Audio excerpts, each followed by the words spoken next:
Saya kerja 45, kajian cikgu sekolah. Jadi itu yang sedikit untuk cerita lah. Walau bagaimanapun, sebenarnya bagi saya itulah apa yang kita boleh. Maknanya dia punya kumpulan junior lah. Ini kumpulan senior, kumpulan junior. Di kalangan mungkin remaja 10 hingga 17 tahun. 18 mereka dah keluar dah kebanyakannya. Bersama belajar, ada yang bekerja, ada yang ambil STPM. Apa STPM kan? Sejak untuk bilangan besar. Nunggu orang Minang rupanya nak jadi rumah. Jadi kalau peringkat 10 hingga 17 tahun tu memang mereka tu akan bersama-sama dalam satu tempat, insyaAllah. Baik, kita teruskan dengan pengajian kitab kita, kitab Syarahul Ummatil Muhammadiyah seri 1, pergi kepada bab yang baru, kelebihan saf pertama dan yang berkaitan dengan dia. Surat 91. Di mana yang disusun oleh pengarang kitab ini Al-Marhum Syekh Dr. Syed Muhammad bin Said Alawi Al-Maliki Al-Hasani rahimahullah ta'ala. Sebahagian daripada keistimewaan umat Nabi Muhammad SAW ialah Allah SWT kurniakan kepada mereka pahala yang besar ketika solat berjemaah dalam saf pertama. Salat dalam saf pertama dia pahala yang sangat besar yang disembunyikan oleh Allah SWT. Jika diketahui oleh manusia niscaya mereka sanggup mendapatkan dia walaupun dengan cara undian. Jadi kalaulah manusia sekalian umat Islam kita lah tahu kelebihan saf pertama ni, penuh surau kita. Ya dah. Kalau penduduk Islam dalam Tamasya Bidor ni katalah ada 500 orang. Semua 500 tahun mesti setiap kali solat berjemaah. Subuh pun, asar pun. Petang lagi maghrib dan isyak, zuhur. Tapi macam yang kita akan kita kat baca. Ramai manusia yang tahu tapi pura-pura tak tahu ataupun tak nak ambil tahu.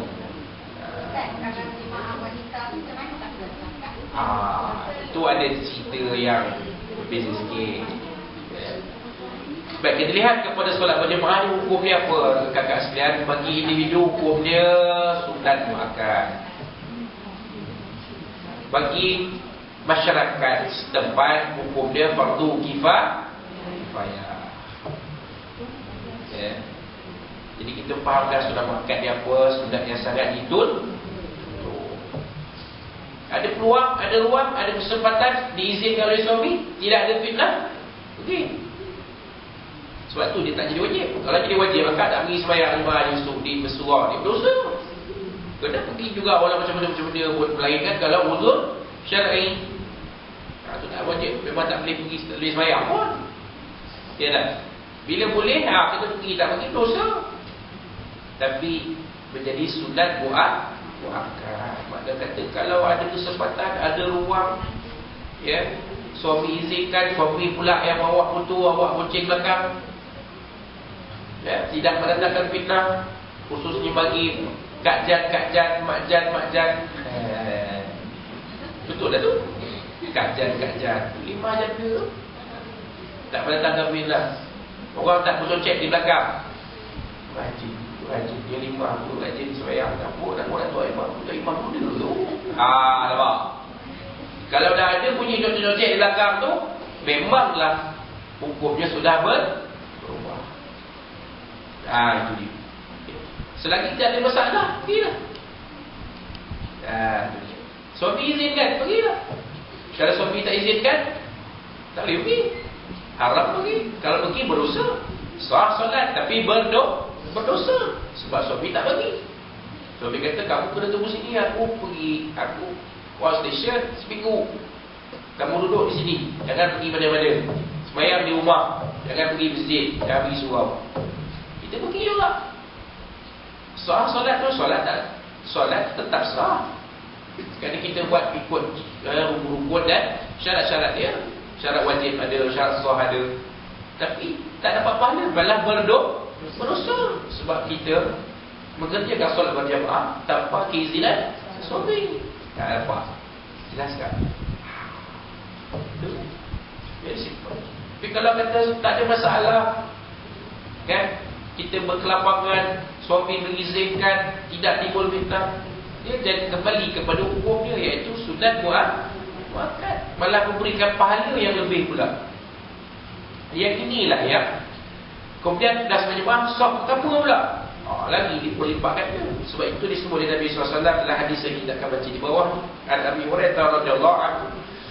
Daripada Abu Hurairah radhiyallahu anhu, ada Rasulullah sallallahu alaihi wasallam qala, bahwa Nabi sallallahu alaihi wasallam telah bersabda, "Lau ya'lamun nas ma fil bida' was-saff al-awwal." Sekiranya dia mengetahui sekalian manusia, apa-apa depa tu apa-apa. Kalau terjebak sini kata apa? Kelebihan kan. Tapi ma di situ, kita belajar bahasa Arab sikit, ma di situ maksud dia apa-apa.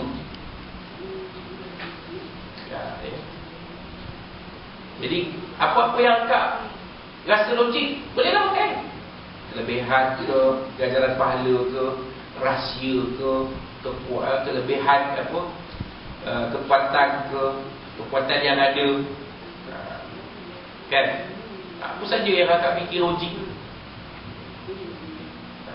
Kalaulah sekian manusia mengetahui apa-apa yang terkandung di dalam azan dan soft pertama, kalau kakak fikir kata kelebihan pun boleh, ganjaran pahala pun boleh, rahsia pun boleh, kan? Khasiat pun boleh, kerana telah dikaji oleh pakar-pakar perubatan, kan? Kalau kita solat berjemaah ni, kita sebelah menyebelah ni, kalau bau kita bersentuh ataupun anggota badan kita bersentuh dengan orang sebelah tatkala solat berjemaah, cas badan kita dia akan membentuk satu aura tersendiri. Ini kajian pakar-pakar perubatan, kan? Betullah Nabi menggunakan apa-apa. Jadi apa-apa yang jadi terbuka, tafsirannya luas. Ulanglah kepada kak nak tafsir pun. Tapi yang diterjemah kelebihan, fadilah, azan. Kita bincang dalam kuliah yang awal-awal dulu, kelebihan muazzin, ya. Hadis yang sama sebenarnya. Tapi kita nak fokus pagi ni tentang soft yang soft pertama tu. Thumma lam yajidu ay yastahimu alaihi lastahimu.